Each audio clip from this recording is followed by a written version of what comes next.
In this video, I thought I would talk about the palm pressing and rising block in Taekwondo. If you are around blue belt level, you're probably seeing this block for the very first time.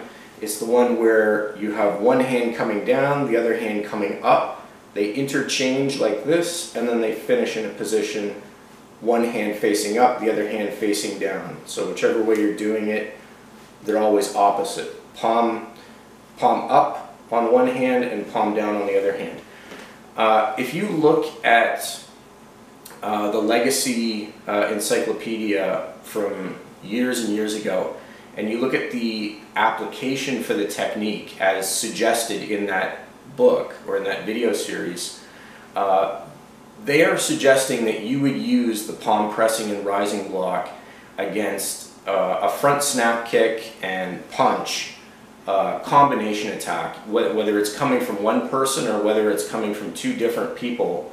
If you look at the actual book and you look at the photos in the book, they show two attackers attacking the defender. One of them is kicking, one of them is punching, and the person is using the low hand, the downward block hand, to try and stop a front kick, and they're using the upwards moving hand, right, the upward block hand, to try and stop a punch. So you see somebody throwing a punch and they're doing this, right, coming underneath it, and with the front kick they're pushing down on top of the foot.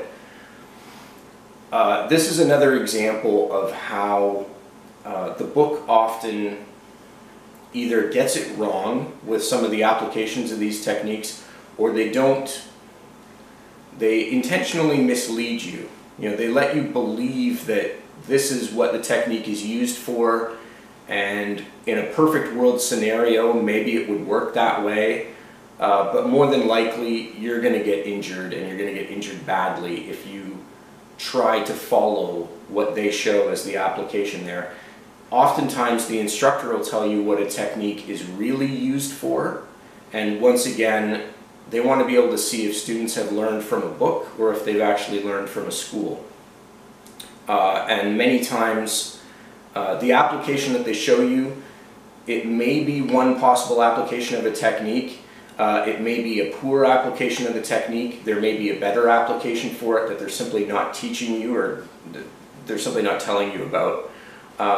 I'm going to do another video on palm pressing and rising block specifically with my dad and show you what I think the real purpose behind palm pressing and rising block is, keeping in mind, as I've mentioned in another video, the many different meanings of the word block in Taekwondo. It's a very overloaded term. There are many different meanings of that word. It's not just, here comes an attack, I'm intercepting it and blocking it off to the side. There are many more meanings of the word block in Taekwondo, as I've shown previously. So keep that in mind. I'm going to show you what palm pressing and rising block is really used for in my next video. Stay tuned.